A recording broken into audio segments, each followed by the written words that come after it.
Pronto. Tá gravando? Tá. Beleza.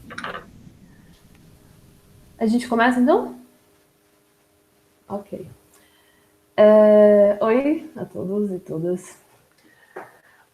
Nessa aula a gente vai tentar traçar uma ideia com vocês para a gente tentar entender melhor o que é a modernidade, o que é o pensamento moderno, como que a gente pode pensar isso dentro da arte, né, do século, no finalzinho do século XIX, iniciando o século XX, assim. E então, acho que já passou aqui, né, nesse slide, a Sofia colocou esse quadro do Monet, que é bem representativo. Pode passar também se você quiser, mas enfim, só para falar desse quadro que é bem representativo da arte moderna e talvez a gente possa voltar nele depois um pouco para tentar entender o que tem de moderno nele. Para começar, é importante a gente tentar fazer essa diferenciação, né, do que é modernidade e o que é o modernismo. E, na verdade, a questão é que falar com precisão sobre o que seria essa modernidade pode ser alguma coisa bastante difícil. Tem um filósofo estadunidense chamado Marshall Berman que diz que não dá para pisar na mesma modernidade duas vezes. Então, isso já mostra bem o problema de tentar explicar os limites do que seria essa modernidade com precisão. Mas a gente pode falar da era moderna desde a criação dos Estados Nacionais. Então, é uma coisa que se estende bastante, né, sobre esse ponto de vista mais temporal. Mas se a gente tomar um ponto de vista da história da arte, a gente chama de modernismo o movimento estético que começa, né, nesse finalzinho do século XIX, e vem no sentido contrário a essa estética realista que se espalhava, né, pelo século XIX, que a gente já estudou em outras aulas, inclusive, como a Sofia disse. E então, além de vir nesse sentido contrário a isso que já estava dado, né, essa estética objetivista do realismo, isso também vem acompanhando toda a industrialização, né, ferrenha que começa a dominar a sociedade, que começa a reorganizar as cidades, as grandes cidades, as aglomerações urbanas. E, e é isso, a estética realista, não sei se vocês se lembram, mas se tratava, né, de uma proposta estética, um fazer artístico muito ligado às teses cientificistas do século XIX, que tentavam enxergar o mundo de um jeito muito objetivo, muito lógico, muito metódico, onde a sociedade, os fenômenos, o indivíduo poderia tentar ser explicado por essa lógica cartesiana de ver o mundo, né? Essa lógica positivista, onde os povos iluminados deveriam conduzir os povos não iluminados a esse estágio positivo, esse estado positivo.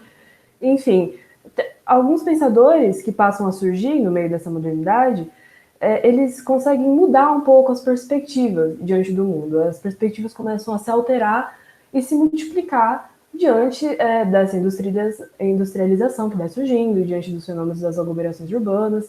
E novas questões, então, começam a ser levantadas na esfera da filosofia, das ciências naturais, das ciências sociais, e com pensadores que a gente vai ver já nessa aula. Mas, enfim, só para adiantar um pouco, são pensamentos que colocam em xeque, né, esse modo muito objetivo de ver o mundo, né, como se existisse uma única perspectiva, e isso acaba se alastrando para o campo das artes também. Então, começa a entrar em questão, né, uma série de perguntas que a gente começa a se fazer. Será que é o ideal essa supressão da subjetividade? Será que isso interessa de fato a arte? Será que o papel da arte envolve essa mímese fiel à natureza? E o que seria nessa natureza? O que é a ordem natural das coisas? Enfim, como entender a sociedade capitalista agora que já está definitivamente consolidada com essa industrialização em avanço, e que vai formando essas tensões com os indivíduos, e esses indivíduos funcionando como a própria engrenagem, né, o que faz movimentar essa sociedade. Quem são esses indivíduos, né?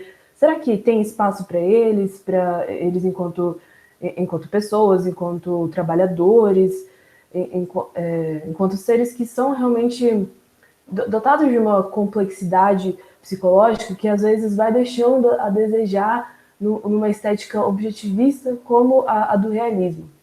Então, como explicar todas essas coisas que às vezes parecem escapar da lógica cientificista que a gente viu o mundo, né, até então? Mas, ao mesmo tempo, sempre acompanhando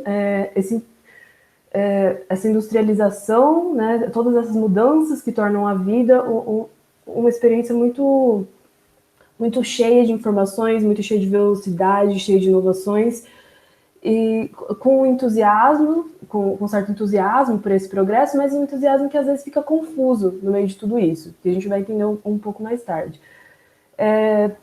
Acho que pode estar meio confuso até agora, porque a gente está falando em termos muito gerais, mas a gente vai aprofundar as questões ao longo da aula, vamos tentar elucidar as coisas, e o que é importante ficar claro agora é essa diferença entre modernidade, que compreende um período e um conjunto de ideias, de valores, de fenômenos que começam a delinear uma espécie de espírito moderno que começa a existir nas sociedades e direcionar, dar rumos para essa sociedade.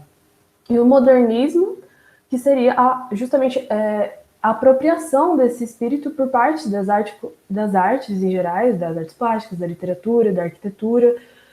Inclusive, começa a haver também um campo maior para novos tipos de artes, né? Uma quebra dessa hierarquização artística, então novos jeitos de fazer arte também ganham muito valor nessa época. Enfim, a gente vai dar alguns exemplos, né? Mas a gente pode pensar já nas vanguardas europeias, que são uma grande revolução para as artes plásticas, e em muitas delas a gente vê retratado essa velocidade do mundo.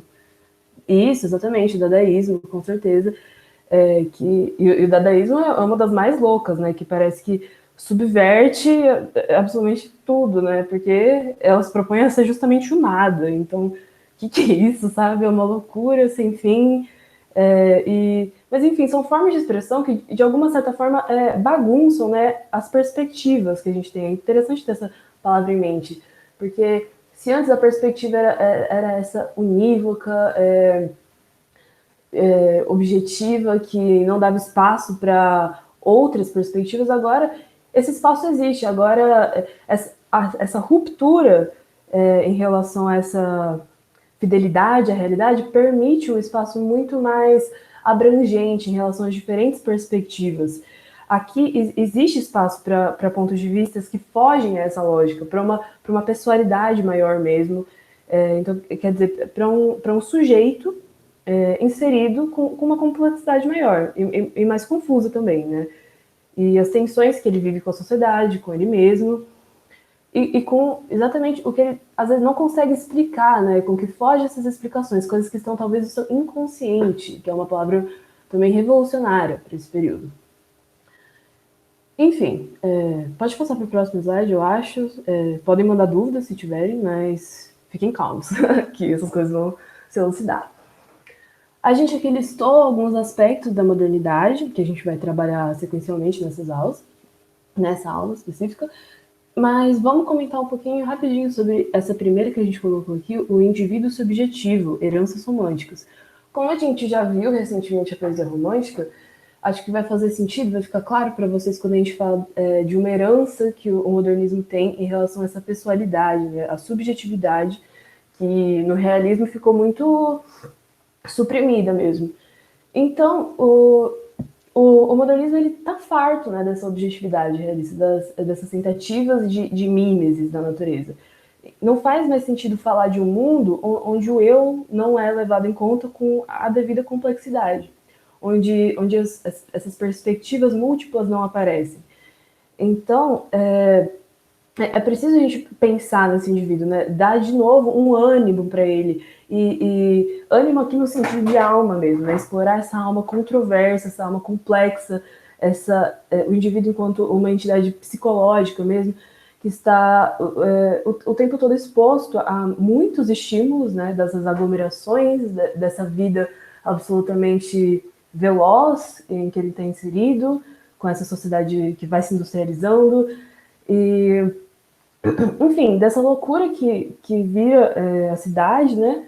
E que de alguma forma também se torna muito monótona e muito cotidiana para o indivíduo. Como que ele lida com isso, né? Então a gente fala de uma herança romântica no sentido de o indivíduo estar de novo sendo levado em conta para a expressão de si mesmo, né?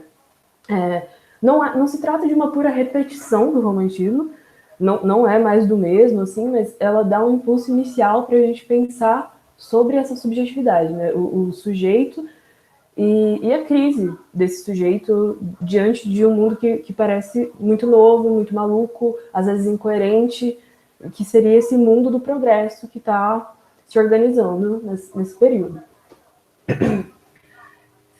Os outros, surgimento das grandes cidades e das multidões, aceleração temporal e tradição da ruptura, são todos aspectos que a gente vai trabalhar nos próximos slides.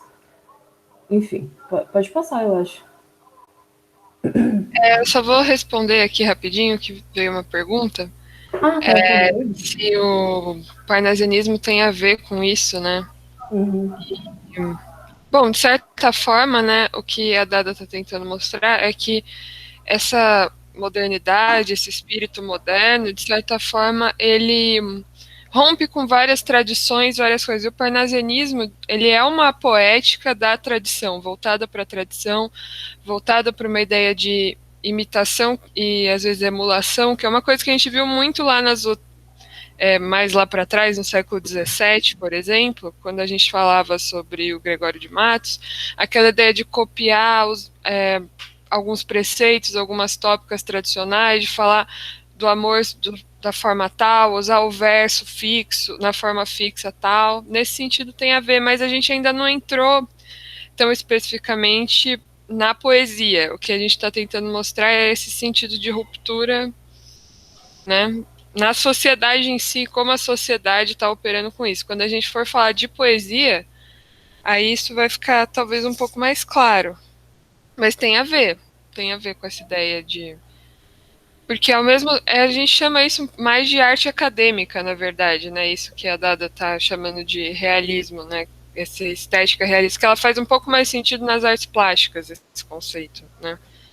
De você tratar as coisas de uma forma fiel e tal, e que para os parnasianos isso também Isso seria existia. talvez na literatura mais o naturalismo, né? Sim. É.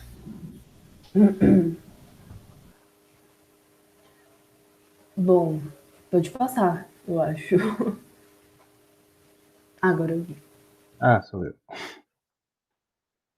Antes de falar sobre esse slide, sobre esses três carinhos aí, que possivelmente vocês já conhecem, eu queria dizer que essas frases que estão aí, eu inventei elas, eu coloquei elas aí, para ficar mais fácil de entender uma ideia que a gente quer passar para falar desses três, que tem obras super complexas, num slide, sei lá, não sei quanto tempo eu vou demorar, talvez uns 10 minutos, e que, assim, como resumir isso, né? Então, olhem essas frases, se quiserem, anotem. Podem lembrar delas, mas não saiam repetindo por aí e nem digam que fui eu que falei pra vocês, tá bom? Porque, lógico, não é assim tão simples. Aí tô vendo que tá rolando umas coisas no chat aqui. A câmera, sim, a gente vai falar sobre fotografia. Vou deixar então. Essa pergunta vai ser comentada mais pra frente. Então, ok. Para a gente falar sobre esses três, eu peguei um ponto de partida histórico e um ponto de partida do pensamento. Um ponto de partida histórico seria a Revolução Francesa. na sua prática e nos seus ideais. Principalmente na ideia de liberdade, daquele lema, né? Igualdade, fraternidade, liberdade. Eu não lembro se é essa ordem, mas enfim. Liberdade. Ou seja, a Revolução Francesa é a revolução, digamos, fundadora de uma certa modernidade, que é essa coisa mais ampla, né? Na França. A gente pode enxergar a modernidade também, ela não é uma coisa só no mundo inteiro ao mesmo tempo, né? Cada país vai ser muito diferente. E a modernidade, ela está, em geral, ligada, então, nesse aspecto mais histórico, aos Estados nacionais, aquela coisa que a gente falou, né? São Estados modernos, né? República, por exemplo. Ela está ligada, isso está ligado a uma ideia de que os sujeitos são livres para votar, para escolher seus representantes como cidadãos. Você não faz mais parte de estamentos sociais, não existe mais uma noção de nobreza, clero e o resto que seria um povo, enfim, composto de vários tipos de pessoas. Então, dentro desses ideais modernos, teriam um Estado, teriam cidadãos, né, teriam pessoas que supostamente são livres. São livres e podem pensar da maneira que quiser, não precisam estar sempre se referindo a Deus para fazer as coisas. Esses são pressupostos, digamos, históricos, né? E a sociedade, talvez ela tenha classes, mas você pode mudar de classe, você pode ascender socialmente. Aliás, tem muitos romances sobre isso. E sobre também você descender socialmente. Um ponto de partida do pensamento, da história do pensamento, da filosofia, é aquela fórmula, aquela frase do Descartes, que vocês já devem ter ouvido também, que é penso, logo existo. Vocês veem que nessa fórmula também existe uma ideia de que o sujeito ele é dotado de um pensamento próprio. É como se ele tivesse controle do próprio pensamento e assim ele sabe que ele existe, né? Isso foi a base depois do pensamento cartesiano, mas enfim, muitos outros filósofos, cientistas, tal, da criação dos métodos científicos modernos, que foram criados de certa forma, assim, foram constituídos bastante na modernidade e também entraram em crise na modernidade, como a Dada explicou, assim, a modernidade ela tem essa coisa de especialmente nos modernismos ou no modernismo que a gente vai estudar depois, dessa crítica. Mas, enfim, esses métodos científicos, a ideia de que pode existir uma objetividade, uma coisa objetiva, em que você não está implicado naquilo que você está estudando. Uma razão, né? Razão, as coisas são racionais, né? Tudo aqui é matemática. Coisas que os economistas mentem para a gente até hoje falando isso. O método científico e tal. Aí, tem esses 3 porquinhos alemães aqui, que falaram: não é bem assim, eu acho, né? Na verdade, se você começa já um pouco essa crítica, talvez lá um pouco mais para trás, na filosofia, mas que vai quebrar de frente com essas ideias, vão ser esses 3. E é assim que a gente aprende, geralmente vem esses 3. Eu vou tentar resumir assim de uma forma muito simples, por que que esses 3 aí, Marx, Freud e Nietzsche, quebram um pouco com todo esse pensamento moderno, mais racional, que é muito à base de um certo realismo também que a gente estudou, né? Principalmente o naturalismo, a arte acadêmica e tal. Então, o Marx, ele pode-se dizer que ele tem uma espécie de método, né, para estudar, que foi chamado de materialismo histórico dialético, que basicamente, resumindo muito, ele percebeu, né, na teoria dele, que a nossa sociedade moderna, a forma com que as mercadorias são produzidas, né, o modo de produção econômico ligado à política também, ele gera alienações. Ele faz com que a gente não perceba a realidade à nossa volta, no seu sentido histórico, e não perceba o que de fato acontece, quais são as causas e consequências das coisas. E essas alienações, elas partem de uma coisa que ele descobriu chamada mais-valia, ou mais-valor, que para o Marx é o seguinte: todo trabalho,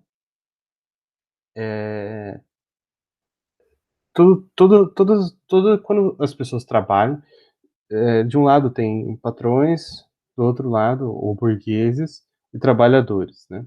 Numa fábrica, né, um patrão e os operários, por exemplo. Então, se ele for produzir uma coisa, for produzir, tenta dar um exemplo bem rápido.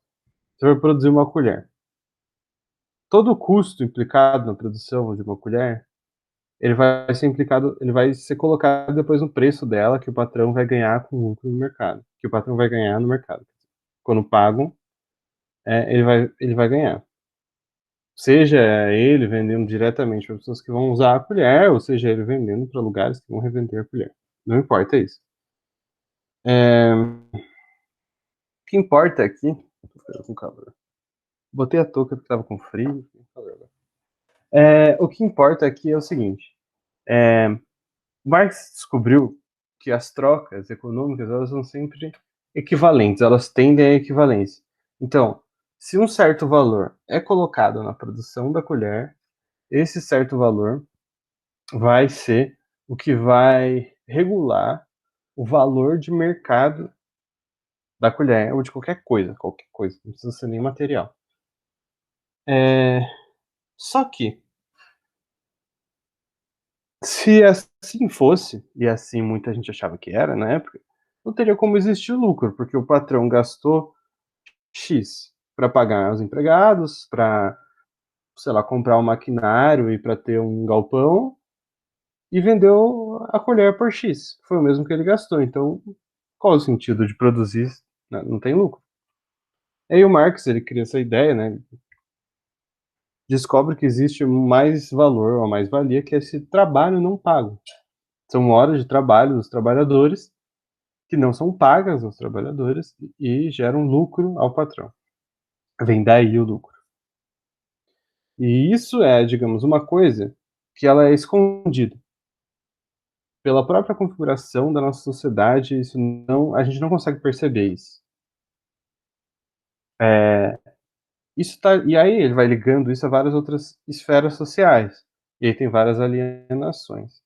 Mas basicamente o que ele está dizendo aqui é que existe uma estrutura social que vai te pré-determinar. Ela é anterior ao sujeito, ao indivíduo, né? Essa ideia de indivíduo que é importante.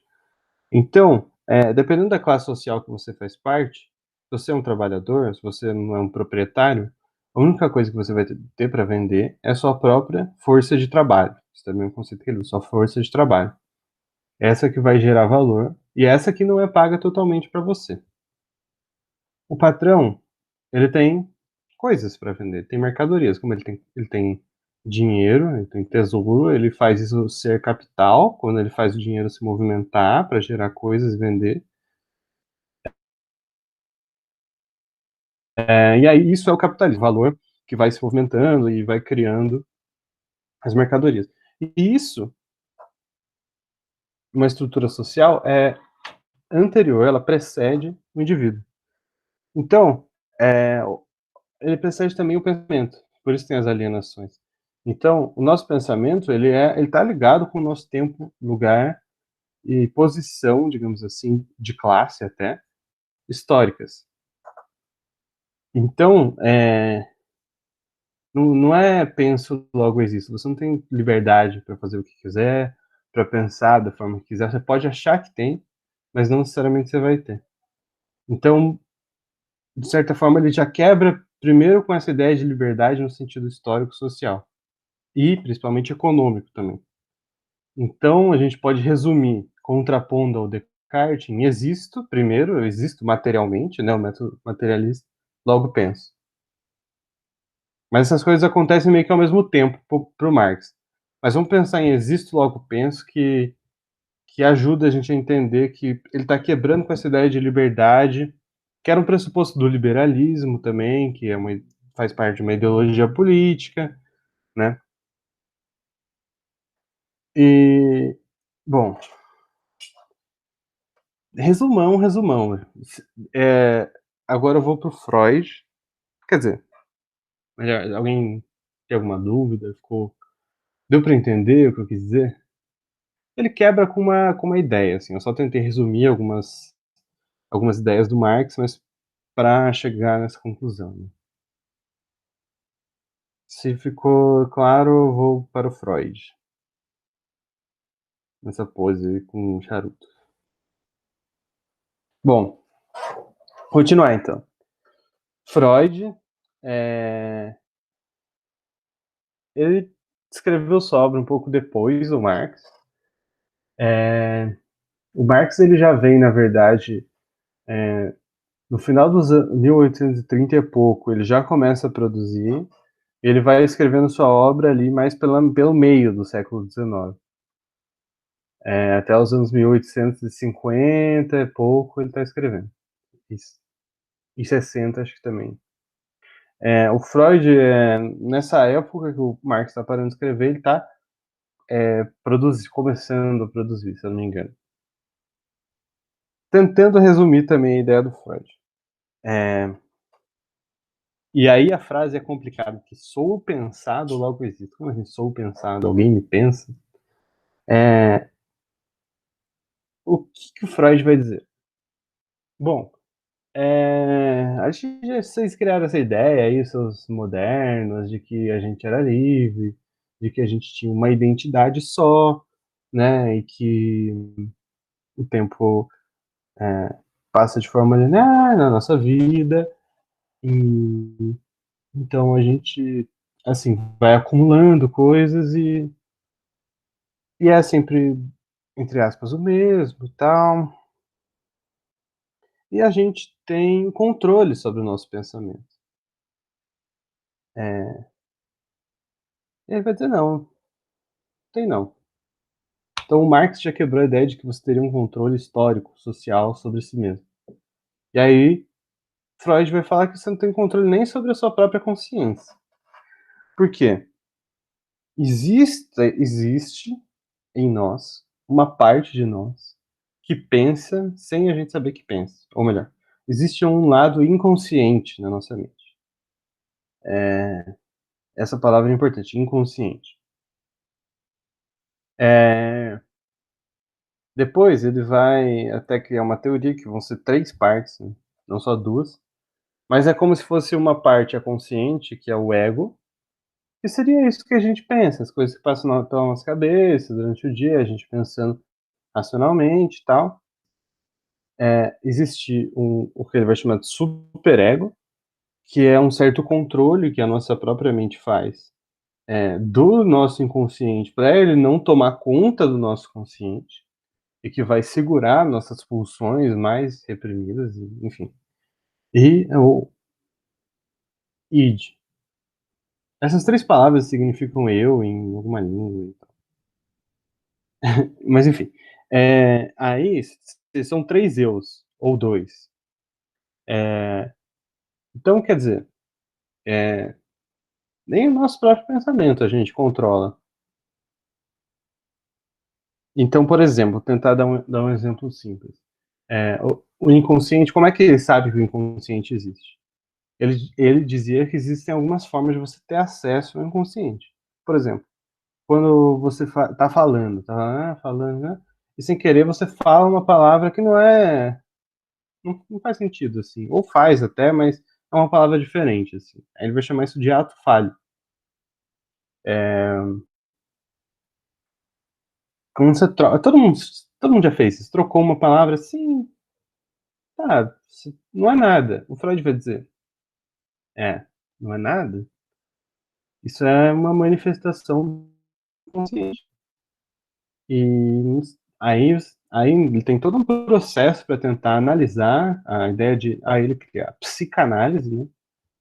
Se o Marx criou a ideia do materialismo histórico dialético, o Freud criou essa ideia de psicanálise, em que ele vai criar todo um método, uma forma de clínica mesmo para tratar pessoas, né, a partir da conversa e fazer com que elas entendam o próprio inconsciente. Porque sozinha a gente não tem essa. Né? Outra forma é no sonho, só que o sonho também não é direto. O sonho nosso inconsciente se transforma em alguma coisa e aí ele vira umas imagens, mas ele não necessariamente tem a ver, não é direto, assim, é bem difícil de entender as relações que são criadas na nossa mente. Então ele quebra com essa ideia de que a gente pode controlar o nosso pensamento. Só tentando explicar o que significa sou pensado, logo existo, sou pensado, mas é como assim, eu sou pensado, não sou eu que penso, sou pensado, só que eu sou pensado por mim mesmo. Só que é um eu que eu não tenho controle. Sou pensado, logo existo. É meio complicado também escrever. Mas sou pensado por mim mesmo, logo existo. Deu pra entender? Talvez seja mais doido ainda, não sei. Ok. Posso só fazer um comentário que eu acho que vai ficar mais fácil para eles entenderem? Sou pensado no sentido de ele é um paciente, ele não é um agente do pensamento, ele não tem controle, acho que foi isso que você quis dizer com essa troca, né? Enfim, só isso. Isso. Valeu. Bom, aí ninguém disse nada aqui no chat. Bom, vou para o Freud. Tô trocando eles, hein? Pro Nietzsche. Ó, ato falho aí. Ai, sabia. Nietzsche. O bigodão aí. Invento, logo existo. O famoso rouba-brisa. O Nietzsche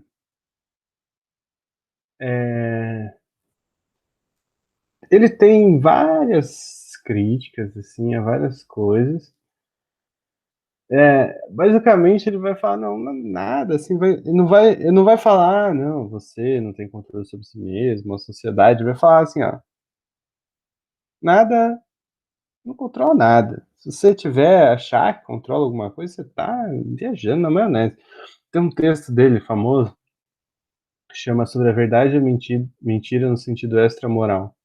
E aí ele começa esse texto quase literário, assim, fala, existiu um momento no universo em que um planeta azul, que já está gelado há milhões de anos, nesse planeta, ele não fala que é azul, né? Não sabia, mas ele fala, esse planetinha aí, que rodeia uma estrela, tal, em algum momento, os seres que habitavam esse planeta tiveram a audácia extrema de achar que tinham uma coisa chamada conhecimento. Logo depois, esse planeta ficou gelado e todos morreram. Ele começa o texto dessa forma, que é tipo assim, você acha que você pode conhecer as coisas? Você acha que existe razão? Você acha que você consegue interpretar a história, saber do passado? Você acha que você acredita em Deus? Ele vai negar tudo isso. Para ele, tudo isso são ficções. São ficções, estão baseadas numa ideia que ele vai falar bastante, que é a ideia de moral. A moral, que seria o que rege as nossas ideias, assim. Então ele vai criticar tudo, assim, de certa forma.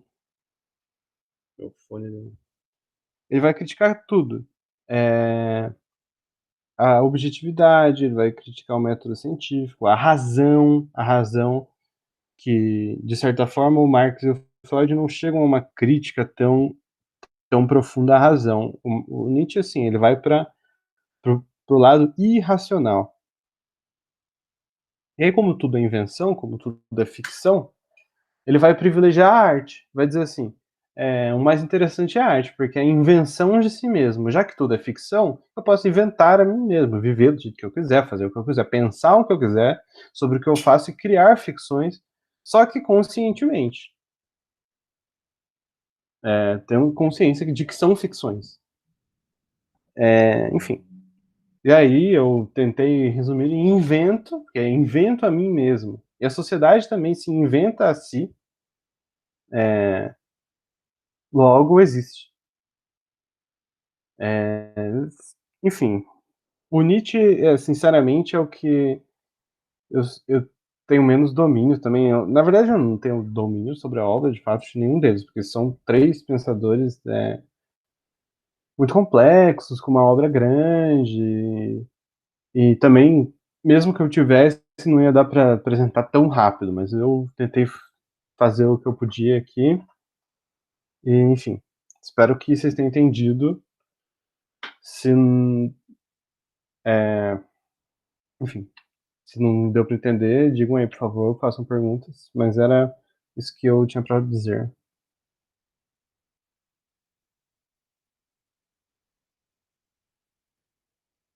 Bom, acho que vamos passar. Aqui a gente vai falar agora um pouco sobre essas grandes cidades, né, que desempenham um papel fundamental para a gente entender a modernidade. Por quê? Porque são elas, são as grandes cidades que representam esse palco das experiências do sujeito moderno. É o espaço do conflito, das tensões que animam esse sujeito e que, na verdade, desanimam esse sujeito. Como a gente vai ver com esse cara chamado Georg Simmel. Esse texto é um pouco complexo. Eu não sei se eu vou ler esses excertos com vocês, mas fica aí para caso vocês tiverem curiosidade. É porque eles são um pouco complicados, assim, eu ia ter que explicar alguns conceitos, mas eu preparei, tipo, um pequeno exercíciozinho para a gente tentar pensar sobre o que ele está falando, né? Então, segundo esse autor, por que eu falei que essas tensões desanimam o sujeito, né? Porque segundo esse autor que a gente está citando, o que acontece com o sujeito moderno, vivendo na cidade grande, é justamente a tendência quase natural que existe nele, no cérebro dele, de neutralizar todas as experiências, todos os estímulos, todas as impressões ao qual ele está exposto, vivendo no espaço urbano, né, no espaço da cidade grande. Então, para tentar ilustrar essa ideia, tentem pensar no cotidiano de vocês mesmo. Pensem que cada um de vocês, eu não sei qual que é exatamente a rotina de vocês, mas vamos pensar aqui então que cada um é um jovem adulto responsável pelas próprias contas e que tem uma rotina comum de um trabalhador, como a maioria das pessoas do círculo social, enfim. Então, pensando nessa rotina, né, o que a gente faz durante o dia? Você levanta cedo, você vai para o trabalho, você volta do trabalho, de noite você chega em casa, você, sei lá, vê o jornal, assiste alguma coisa, lê alguma coisa, em seguida você vai dormir, e no dia seguinte, a mesma coisa. A vida vai se repetindo, só que no meio, no intervalo, né, de uma coisa para outra, nesses deslocamentos que você faz, quer dizer, do seu acordar e de você ir, sei lá, até o ponto de ônibus, até a estação de metrô. Nesse intervalo, existe um mundo completamente ativo que acaba passando neutralizado pelo seu cérebro. Justamente porque parece que ele não é capaz, ele não dá conta de processar todas essas informações e impressões ao qual você está sujeito durante esses pequenos intervalos que acabam que parece que nem configuram qualquer tipo de experiência no seu dia. Enfim,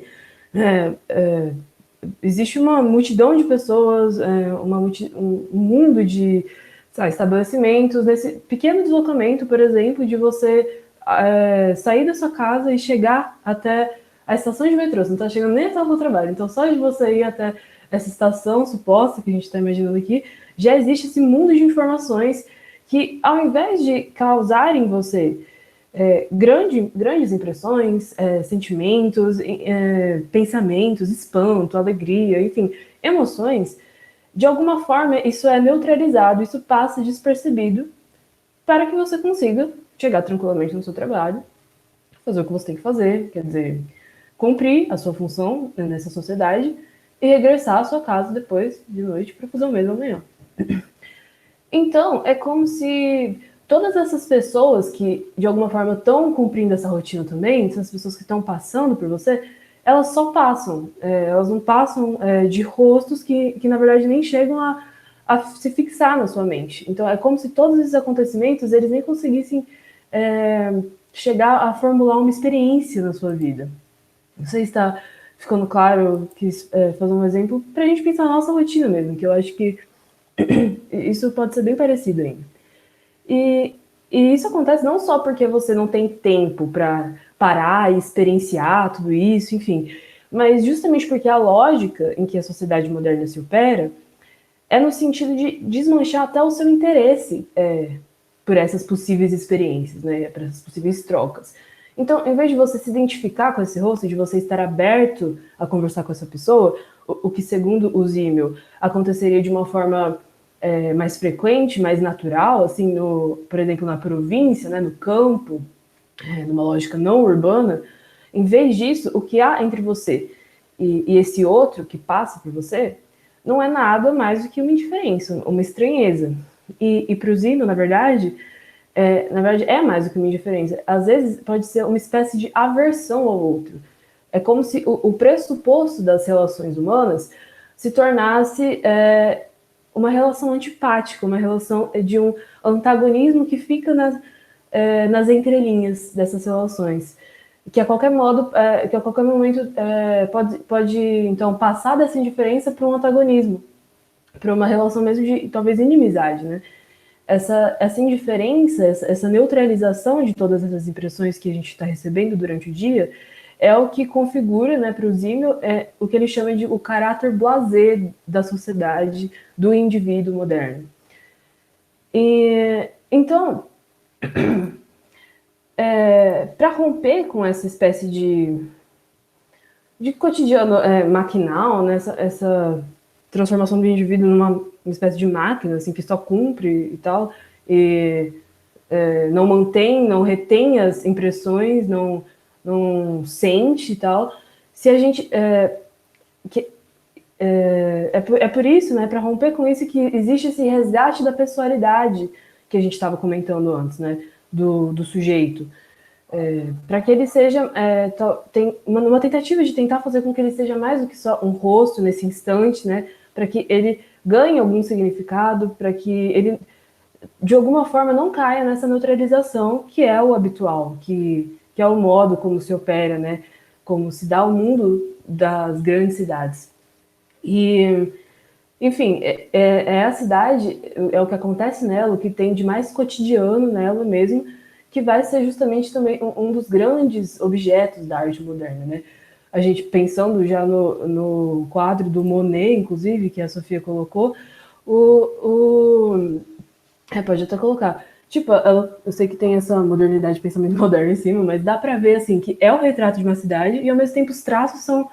Não tem nenhum traço definido aqui, não tem nenhum rosto, e, ao mesmo tempo, a gente vê a multidão, a gente vê os edifícios, né, ao fundo, e ao mesmo tempo, é tudo essa bagunça, essa falta de nitidez. Então, a gente pode pensar nisso como o retrato da sociedade moderna, né? A aglomeração urbana que é muito veloz, que está cheia de informações e que, ao mesmo tempo, de alguma forma, não te diz nada, como se tivesse uma ruptura entre você e o que você está vivenciando. Enfim, o que nos nossos olhos neutralizantes vai passando de supetão e sem ser percebido, isso é trabalhado e é dado um sentido estético para isso, né, na arte moderna. E é dado um cuidado, uma atenção que, às vezes, rompem, ou às vezes simplesmente mostram, né, como nesse quadro, esse cotidiano maquinal. Então, bom, eu acho que é isso. Não sei se ficou confuso. Podem mandar perguntas, podem acrescentar alguma coisa também, se eu seguir. Se não, eu já passaria para o poema do Baudelaire, que eu acho que fica muito ilustrado essas ideias. Tem uma pergunta da Tiffany no Tá, chat. não entendi direito. É como se a vida monótona nos cegasse, de certa forma? Olha, eu acho que sim, acho que a gente pode fazer usar essa metáfora, né, de estar cego, mas talvez seja um pouco impreciso isso de estar cego, porque não é como se a sociedade de alguma forma estivesse escondendo alguma coisa de você, ao contrário, ela está colocando tudo isso diante dos seus olhos. Só que, segundo o Zimmel, né? Vou até ler um trechinho aqui, esse trechinho menor, que eu acho que talvez fique mais claro. A incapacidade que assim se origina de reagir aos novos estímulos com uma energia que lhe seja adequada é precisamente aquele caráter blasé que, na verdade, se vê em todo filho da cidade grande, em comparação com as crianças de meios mais tranquilos e com menos variações. Então, ele fala que é quase uma coisa, tipo, de verdade, do cérebro, como se fosse uma forma de te proteger, de certa forma, de todos esses estímulos. Ele vai neutralizar as suas impressões mesmo, mas não porque existe, de alguma forma, uma tentativa de esconder as informações e o modo como esse mundo funciona. É só que, por algum motivo, você não se dá conta. É um pouco também do que o Guilherme explicou sobre a alienação em Marx. Não sei se isso fica mais claro desse jeito. Mas, de alguma forma, isso vai passando de supetão pelos nossos olhos, a gente não dá conta de tantas informações, e ao mesmo tempo elas estão lá diante de nós, assim. Só que elas não... são acontecimentos que quase que não se configuram como experiências, porque a gente não está... É como se a gente estivesse e não estivesse ao mesmo tempo implicados em tudo isso. E aí? Deu para entender melhor? Com o Baudelaire vocês vão entender melhor, eu acho. Beleza. Então, a gente trouxe aqui esse poema do Baudelaire. Rapidamente, o Charles Baudelaire é um poeta francês e ele é considerado por muitos o último romântico e o primeiro moderno, que é uma coisa muito curiosa, porque é difícil definir exatamente onde que ele está. Mas ele com certeza é um dos pioneiros da modernidade e tudo mais, e ele trabalha muito sobre esse aspecto da cidade. Ele tem uma série de poemas, inclusive, que tratam dessa temática, né, do sujeito o sujeito flaneur, que ele chama, né, eu vou digitar aqui, uma coisa que ficou meio marcada, assim, no modernismo, que é o poeta flaneur, é o poeta que vai vagando pelas ruas sem um rumo muito preciso, ele não tem compromissos com nada, ele só quer realmente aproveitar essas ruas de Paris, pensando nos franceses e tudo mais, e ele vai errando pela cidade sem rumo, só por caminhar e observar o mundo. E, enfim, no poema a seguir, então, o que acontece é justamente um desses encontros assim instantâneos que eles poderiam durar, eles poderiam se configurar como uma experiência, mas na lógica urbana que a gente está, isso não acontece, isso não dura mais do que um segundo. E vamos ler. A uma passante. De ensurdecer, a rua em torno a mim urrava, magra, esguia, de luto na dor majestosa. Uma mulher passou, com uma mão faustosa, a barra do vestido erguia e balançava. Com pernas de estátua, ágil, aristocrata, crispado como um louco, eu bebia estrião. Em seu olho, céu lívido, onde o furacão nasce o afeto que encanta e o prazer que mata. Um raio, a noite vem. Beleza fugidia, cujo olhar, de repente, me fez renascer. É só na eternidade que eu te reveria? Bem longe daqui, jamais pode ser. Não sei onde vais, nem onde vou avalias. Tu que eu teria amado, tu que o bem sabias.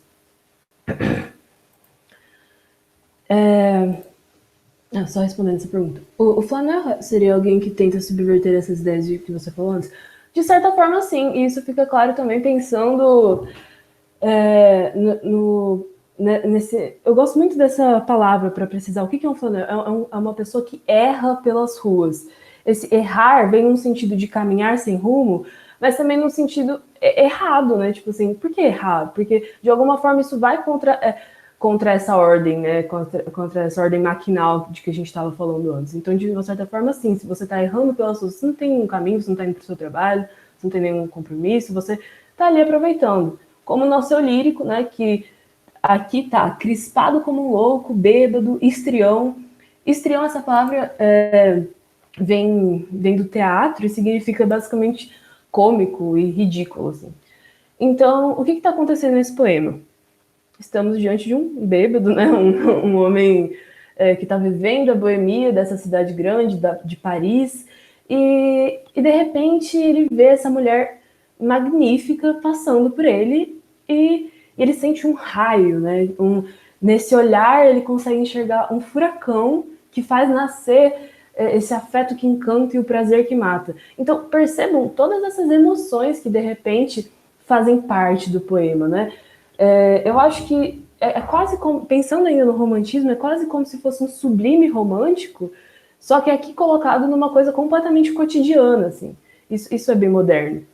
Então, essas emoções ganham um lugar no poema, na literatura, no meio, né, na brecha, no intervalo, no único segundo dessa vida maquinal de uma pessoa que está só passando, uma mulher que em um segundo, em um único olhar, consegue dar todas essas sensações para ele, captura ele nessa espécie de feitiço, né, nesse afeto, e ao mesmo tempo passa, porque ela é só uma beleza fugidia.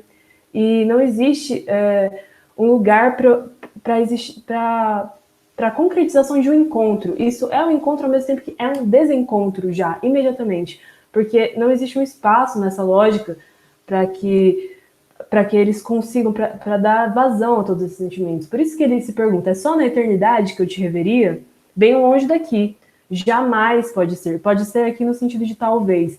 Talvez jamais, talvez nós nunca mais nos veremos. E ele não sabe onde ela vai, ela também não sabe onde ele vai, não sabe de nada sobre ele, e de alguma forma ele se retém nesse único segundo.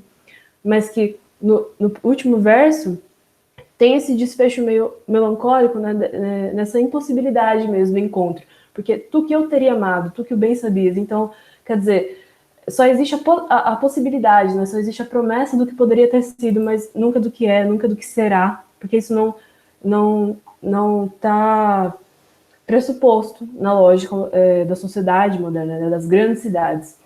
Então, bom, a mulher que passa, né, na verdade, é uma grande temática da poesia moderna, inclusive muitos poemas foram escritos sobre isso. Tem um poema do Fernando Pessoa, que agora eu esqueci o nome, mas se vocês digitarem, sei lá, A Mulher que Passa, com certeza vocês acham, é um poema lindo. E A Garota de Ipanema, né, gente, do Vinícius de Moraes, do Tom Jobim, trata exatamente dessa mulher que passa também, né? Óbvio que muito mais tarde, mas de alguma forma fala sobre isso também, né? Então, a efemeridade das sensações, dos encontros é bem moderno, né?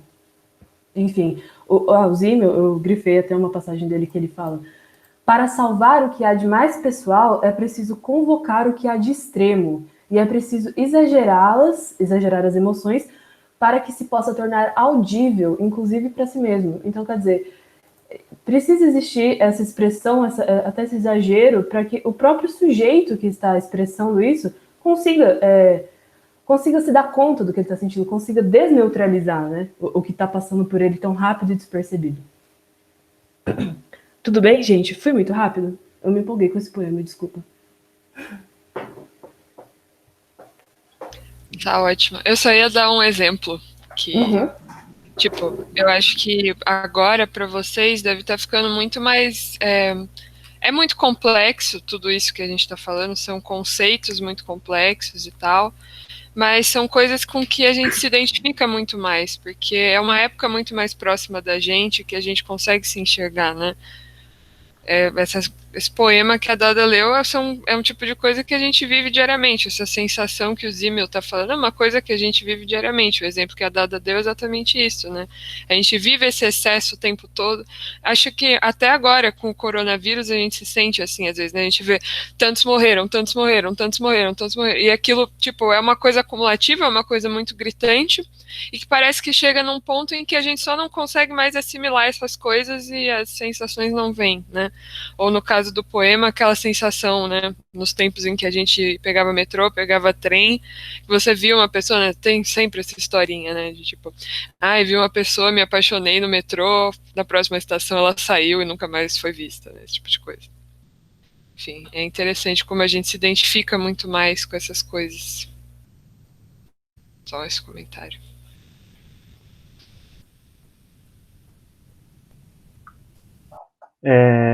Você pode só voltar? Eu queria fazer um comentário também sobre o Baudelaire. uma coisa bonita aqui do Baudelaire também é que reparem que o ambiente ao entorno tá assim, a rua Urra, ó, o tradutor colocou, né, fez isso, em torno a mim urrava, e aí aparece uma mulher e ela tá em luto, né, ela tá triste. E aí ele vê ela triste, assim, no olho dela, talvez chorando, não sei, mas brilhando, e ela tá balançando o vestido, assim, e esse momento tão efêmero é o momento em que esse sujeito se apaixona por ela. E ele só se apaixona porque é efêmero. E não é exatamente uma paixão à primeira vista, é uma paixão à única vista. E ela só é assim porque ela é efêmera, porque ela só é um momento no meio dessa cidade que urra. Depois isso vai acabar. E isso acaba no meio do poema. Ele fala dela e depois do ponto, ele vê a mulher e aí já acabou. Depois um raio, a noite vem. Pode passar, queria fazer esse comentário, que eu acho bonito. A gente colocou aqui, mas eu acho que eu não vou comentar muito. Mas é legal se vocês quiserem procurar essa música do Noel Rosa. É uma música dos anos 30. Pra vocês verem também que a modernidade no Brasil, né, ela vai depois, assim, não dá pra dizer que o Brasil é moderno, mesmo no meio do século XIX, igual era o Baudelaire em Paris. Mas essa música ela dá uma ideia de modernidade, porque o tempo é marcado pelo apito da fábrica, ele compara a amada com uma mercadoria da fábrica, né? E ele fala, não, mas aí você nunca poderia ser feita pela fábrica. E eles te chamam, o apito te chama porque eles não podem te fazer, você tem que ir lá. E aí ele buzina o carro também, tem todo. Enfim, vem um pouco isso no Brasil, uma música dos anos 30. Mas eu vou pular, não vou nem ler. Vamos pro próximo. Aquilo que estava no Baudelaire, dos sons da cidade, das máquinas e tal, a gente resolveu trazer esses trechos desse poema chamado Ode Triunfal, do Álvaro de Campos, que é um dos heterônimos do Fernando Pessoa. A gente ainda vai falar um pouco mais sobre o Fernando Pessoa, então fiquem tranquilos. Mas é legal apresentar, trazer poemas, porque ele é um grande poeta e apesar de nunca cair diretamente na FUVEST também, sempre colocam ele, é interessante saber. Eu vou ler alguns trechos desse poema, só um comentário. O Álvaro de Campos é um dos heterônimos, é um heterônimo que ele supostamente se ligou mais às vanguardas, né, e ao futurismo, né, ele é o poeta engenheiro, então ele canta as máquinas, assim, só que ele canta as máquinas como um canto ao mesmo tempo de amor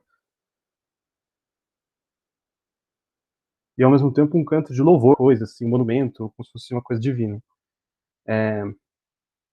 Aí ele começa esse poema é muito longo, eu recomendo que vocês leiam ele, porque ele é muito, muito bom, muito bonito, mas não vai dar para ler inteiro aqui, então vou ler uns trechos só, para vocês sentirem isso na poesia. Nem vou comentar muito o poema, mas pensem na questão de como o tempo vai se acelerando na vida na cidade, pensem como olhar para as máquinas, pensar nas construções assim da modernidade também é uma visão que ela está mais voltada para o futuro, né? Você está mais olhando para o futuro, para aquilo que vai acontecer. Enfim, é isso. Vou ler. Começa assim.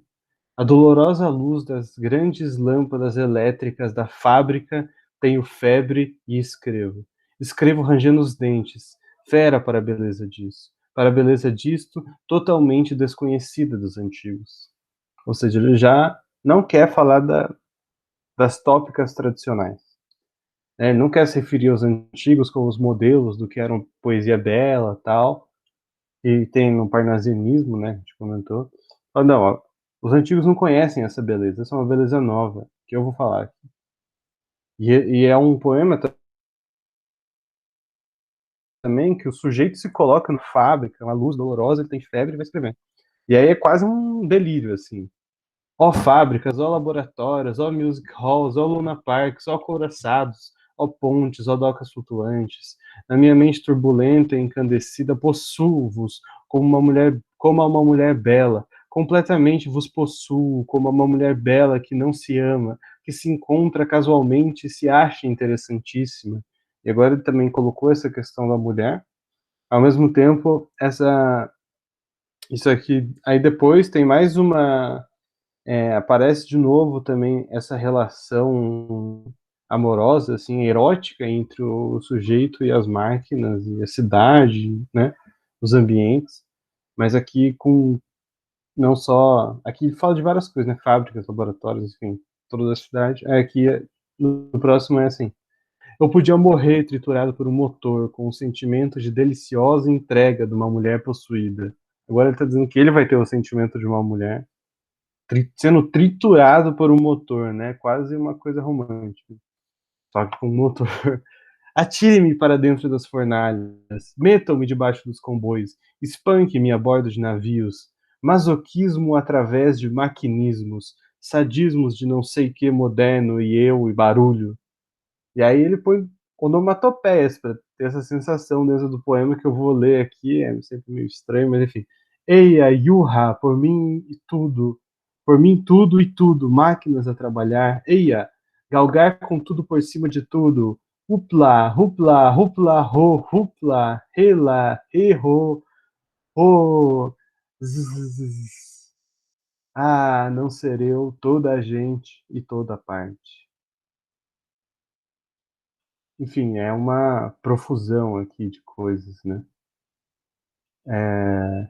Que aparece no poema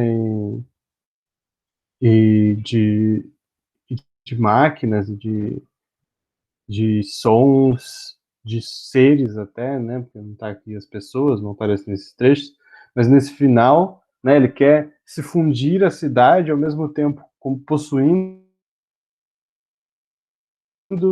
ele diz, né? A cidade como uma mulher. Aí também está um pouco na convenção da época, né? Possuir a cidade como uma mulher, depois ser possuído, né? Como uma mulher também. E aí, tipo, numa forma masoquista e também sadista. Enfim, é uma loucura. Mas eu não vou falar muito mais sobre esse poema, e tem bastante coisa ainda. Pode ser, de certa forma, né? Pode pensar desse jeito. Mas é que ele tem também várias fases, né? O Fernando Pessoa era tão doido que ele inventava heterônimos e inventava fases, inventava momentos que estava escrevendo mais sobre isso e tal. E tem uma fase mais desencantada dele também com a modernidade, com a cidade, né? Mas essa ele tá querendo, assim, ter um impulso de união geral, assim, com as máquinas, com as pessoas. Mas é basicamente isso, eu ia dizer.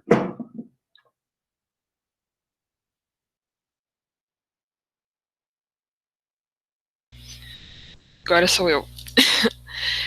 Gente, eu vou falar sobre dois autores agora que eles discutem também um pouco da ideia da modernidade em dois aspectos diferentes, mas que de certa forma tudo aqui se complementa e de certa forma se cancela e a própria modernidade se questiona o tempo todo, então é um negócio muito louco. E eu acho que esse texto agora em especial que eu vou falar um pouco, ele mostra muito desse espírito, assim, né? É um texto do Otávio Paz, nesse cara aí da foto, que ele foi um crítico e um poeta mexicano, e ele tem um livro que é Os Filhos do Barro, e que ele discute um pouco sobre o tempo, sobre a modernidade, sobre a ruptura, né, que é um termo que a gente está usando muito aqui, né? E ele começa com um capítulo chamado A Tradição da Ruptura. E quando a gente para pensar nesse nome, né, ele já começa questionando um pouco esse próprio título dele, né? Porque ele é paradoxal, né? Porque quando a gente fala de tradição, a gente está falando de algo que se passa de geração em geração, uma coisa que se mantém de uma forma meio linear, de uma forma constante e tal, e ruptura é justamente o contrário disso. Então, o Otávio Paz ele diz que para os modernos existiria uma tradição da ruptura. Então, existe uma linearidade de rompimentos. É como se...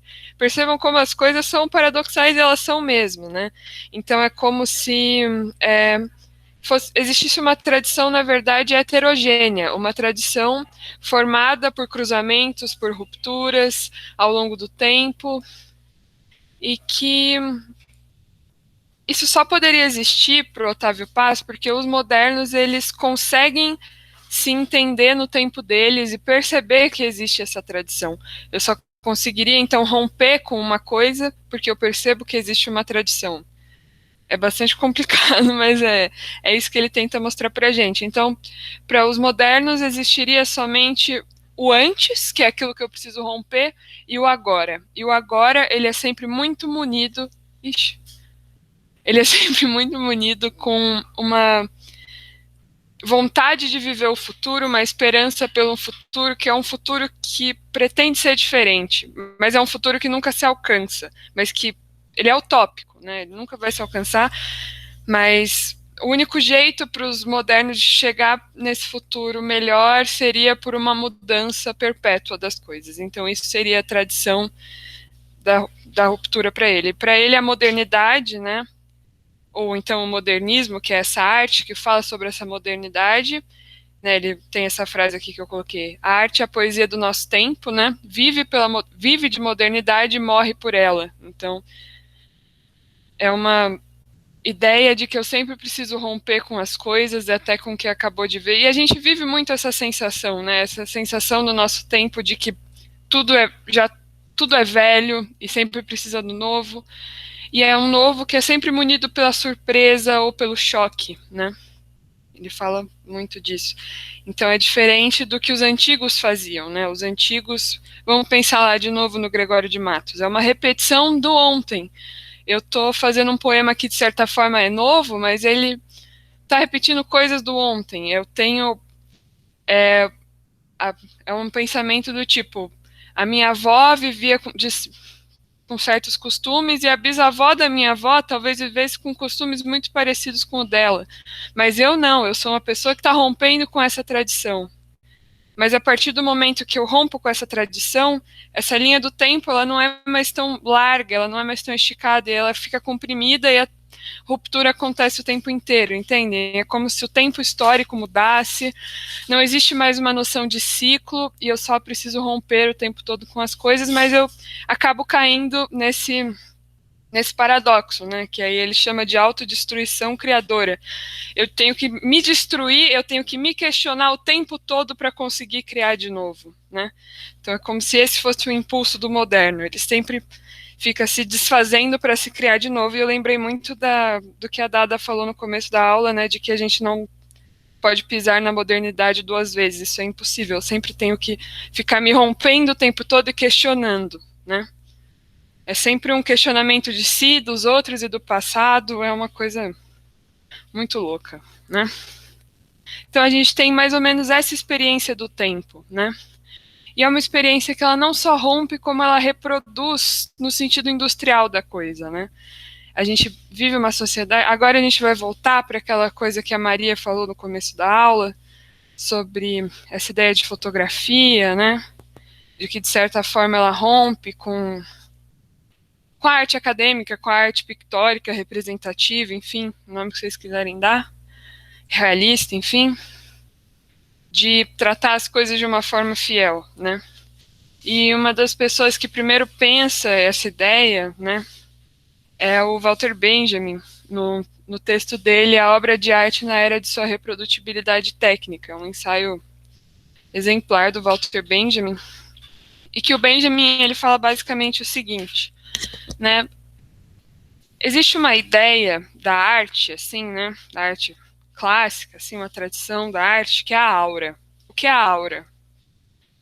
A aura é algo, é como se, tenta imaginar uma ida ao MASP, por exemplo, e vocês veem lá uma estátua do Aleijadinho, que a gente sabe que é do século XVIII, e o cara que a gente nem sabe quem é direito, aquelas coisas todas que a gente falou sobre o barroco, enfim, então, é uma coisa de um passado que está presentificado na sua frente, que está na sua, tipo, espacialmente está muito perto de você, mas é como se existisse um véu que tampa aquilo e que te traz um distanciamento com aquilo, né?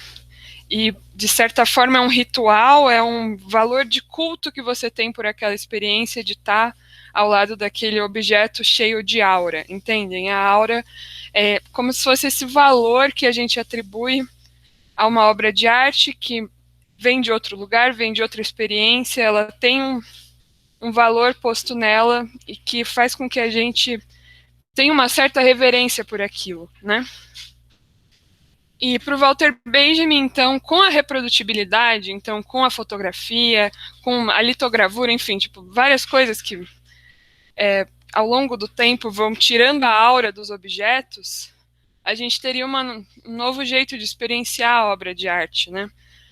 E aí eu coloquei aqui no fundo desse slide várias reproduções da Mona Lisa, né? Que é uma figura que a maioria de nós não viu a Mona Lisa, eu acho, pessoalmente, mas a gente sabe como é a Mona Lisa. A gente tem a imagem dela na nossa cabeça, a gente entende que aquilo é para muitos uma obra do Da Vinci e tal, renascentista, que é uma coisa, né, exemplar, e a gente tem a ideia do que é essa obra, mas a gente pode digitar no Google Mona Lisa que ela vai aparecer para a gente. Isso é um dos efeitos dessa reprodutibilidade, né, de eu poder ter acesso a uma reprodução de uma obra com muita facilidade.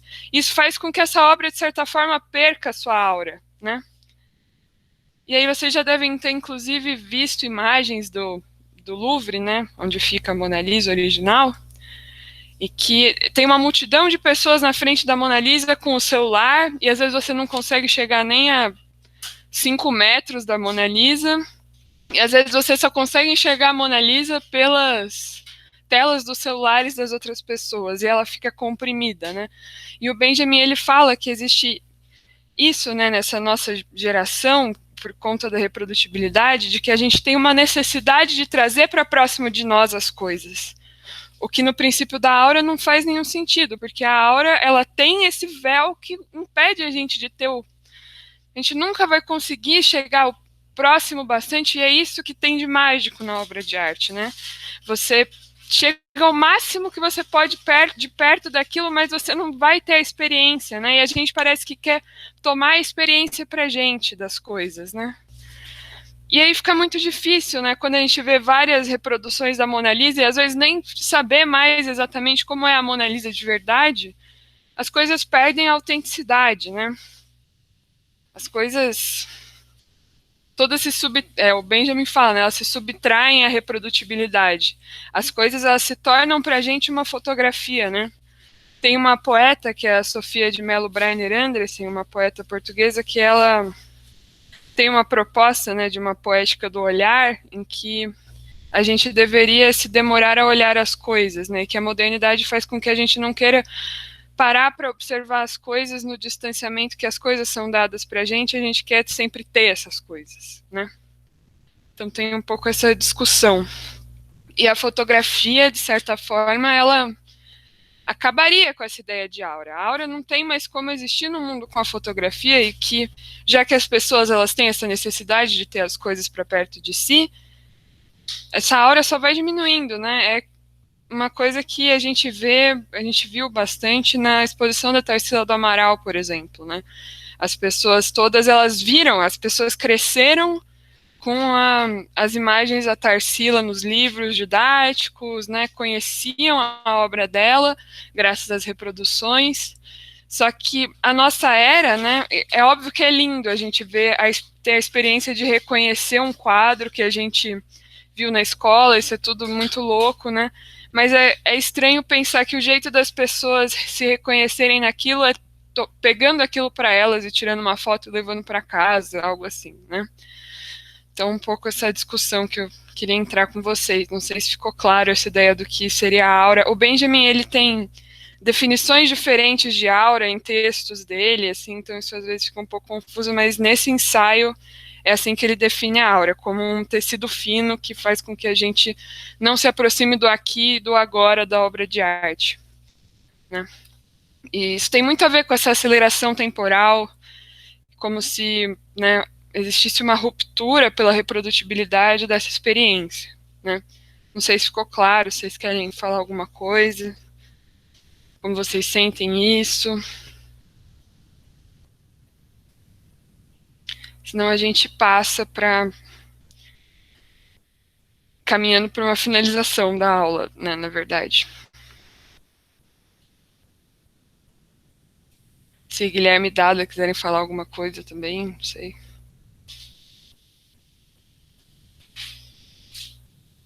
Ok.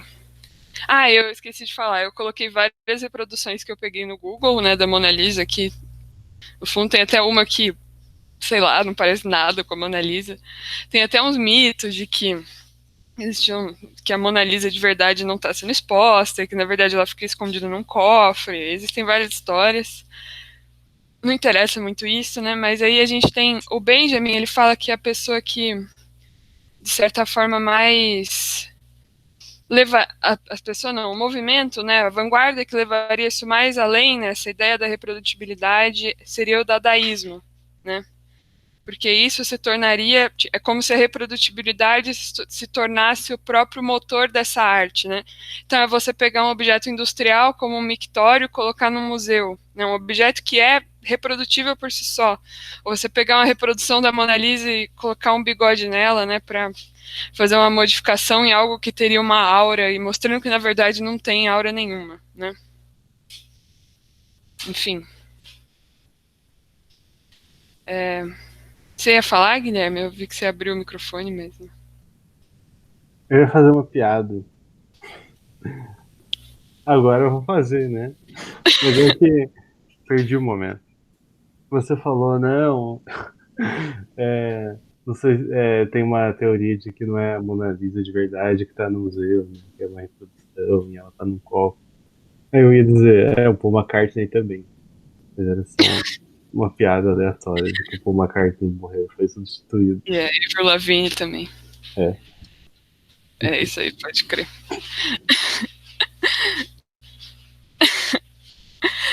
Enfim. E aí a gente começa a se questionar, né? E aí a gente volta para aquela questão que a Maria colocou. Já que a fotografia, ela pode pegar por exemplo, né, no século XIX, né, com essa ideia de sujeito muito forte, as pessoas elas começaram a ter muita vontade de serem retratadas, né? E era muito caro você contratar um pintor para fazer um retrato seu e te manter para a posteridade. E com o advento da fotografia, com o Daguerre, né, o daguerreótipo foi a primeira técnica fotográfica, e depois a gente começa a ter a fotografia passada por papel, e a partir disso ela vira algo de escala industrial, né, com, com as câmeras fotográficas de 35 milímetros, enfim. Depois, no século XX, com a Kodak, já vira uma coisa louca, né? Todo mundo pode ter uma câmera fotográfica. Mas, enfim, isso começou a ficar mais democratizado, e a ideia de você ter um retrato de si virou uma coisa mais democratizada. E era muito comum, inclusive, no século XIX, as pessoas tirarem retratos de família, mas às vezes não dava tempo de você conseguir tirar um retrato de uma pessoa. E aí, quando as pessoas morriam, as pessoas vestiam, né, aquela pessoa com a sua melhor roupa e tiravam as fotos pós-mortem, né, que a gente chama. Que são, inclusive, muito macabras. Eu não recomendo vocês verem num mau dia. Porque o negócio é bizarro. Mas, enfim, isso era um costume que as pessoas tinham. Essa ideia do retrato, que de certa forma existia antes da fotografia, né? Essa ideia de que a gente precisa tratar as coisas da forma mais fiel possível para que aquilo se mantenha para a posteridade, né? E aí o que caberia à arte? Não cabe mais à arte fazer isso, né? Não cabe mais à arte ser fiel a uma perspectiva, até porque na realidade as coisas já não são mais assim, né? Não existe só uma perspectiva das coisas, as coisas passam pela nossa vida de muitas formas e a gente vive essa sociedade muito louca com muitas experiências, e o que caberia à arte, né, nesse momento. E aí a gente colocou do lado uma releitura dessa obra do Velázquez, que é um pintor do século XVII, feita pelo Picasso nos anos 50, né, em que não tem mais ideia de perspectiva nenhuma, né? Eu tenho várias perspectivas de uma realidade ou até nenhuma perspectiva, né? Eu posso fazer um quadro chapado, trabalhar com abstracionismo, né? Cubismo, fragmento, né? Talvez a arte caberia isso, né? E a gente passa a se questionar, né?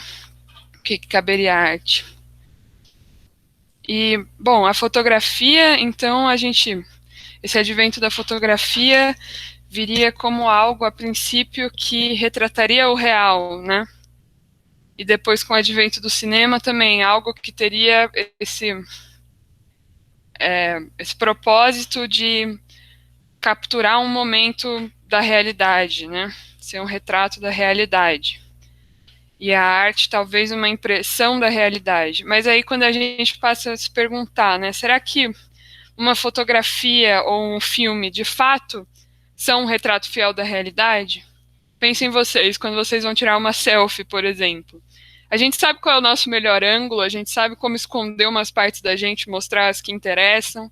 Isso é o nosso real, né? A gente já ouviu várias histórias de pessoas que, sei lá, se conhecem pelo Tinder, e as pessoas chegam pessoalmente e elas não têm nada a ver, né? Existem essas histórias de que você pode mostrar uma imagem de você, as edições, Photoshop, sei lá. E desde o começo da fotografia isso existe, porque dependendo da luz, dependendo de vários fatores, dependendo até da própria câmera, da técnica que você tem, aquilo não vai sair como você está vendo a olho nu naquele momento. Não necessariamente, né? Existe uma distorção das coisas, né? E aí eu queria mostrar para vocês duas imagens curiosas aqui. Essa primeira chama Sodan Levy, desculpa o meu francês, do Yves Klein, que ele faz um retrato, então, dele mesmo, né? Esse é o artista pulando do prédio dele, né?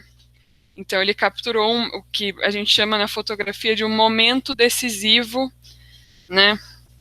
De que ele está saltando, né, para a vida, né, como se fosse um salto diante da vida para a vida, né. E a gente vê nessa foto, a gente pensa, ok, esse cara provavelmente quebrou todos os ossos do corpo dele depois que ele morreu. Ou depois que ele morreu, tipo, depois que ele pulou, ou ele morreu. E no outro caso, aqui da direita, a gente tem aquela anedota bem famosa, né, do primeiro filme apresentado, né, no cinema, dos irmãos Lumière, e que as pessoas, quando estavam na sala de cinema, é um filme curto, de segundos, em que tem pessoas numa estação de trem, e eles filmaram o trem chegando. E quando o trem estava chegando, as pessoas que estavam na sala de cinema saíram correndo, achando que o trem ia colidir com elas, né? E às vezes a gente tem essas impressões, né? Não sei como foi para vocês ir talvez pro cinema a primeira vez, ver um filme 3D, sabe, essas coisas. 7D, meu Deus, existe isso. Né, de que a gente se assusta, né, sem querer, meio que... A gente até sabe que aquilo não é real, mas a gente se assusta. Então, até que ponto as coisas retratam mesmo uma realidade, né? Até que ponto essa reprodução está sendo uma realidade, né? E é curioso porque essas artes, né, a fotografia e o cinema, eles vêm justamente nessa época da reprodutibilidade. São artes em que não existe mais a aura, são artes que são modificadas, que são recortadas, que são multiplicadas o tempo todo. Então isso é muito louco, né, de se pensar. E aqui só no último slide, eu trouxe para vocês como foi a montagem dessa foto do Yves Klein, de que ela na verdade é uma fotomontagem e ele tirou duas fotos, uma foto sem nada, sem ele pulando, depois ele pulando com o trampolim, ele só recortou a foto no meio e na hora ele recortou o filme, na verdade, né? Que antes você tinha que fazer isso para fazer uma montagem, já que não tinha Photoshop. Você recortava o filme e revelava o filme junto, e na hora que saía a foto impressa, saía montado desse jeito. Isso acontecia muito também, desde o começo da fotografia, né? As pessoas coloriam as fotos, né, para ficarem com bochecha mais rosada, pele mais branca, enfim, esse tipo de coisa. É isso, gente. A aula de hoje foi sobre isso. Sobre ideias da modernidade, perspectivas, o que é o real. Muita coisa, hein? Uhum. Mas esperamos que dê pra entender. A próxima aula vai ser sobre vanguardas, e aí a gente vai desenvolver mais o que seria o modernismo, que tem a ver com a modernidade, né? Mas E tem uns comentários, eu li isso também em algum lugar, Maria Gal, que tinham mulheres, principalmente, né, meninas, adolescentes, que estavam usando efeitos do Insta para levar para cirurgiões, para ficar daquele jeito. Né? Isso é muito louco, né? Nossa. Bom, mas enfim, é isso, gente. Espero Obrigado. que vocês tenham gostado, gente. Vou parar a gravação aqui. E a gente Obrigada.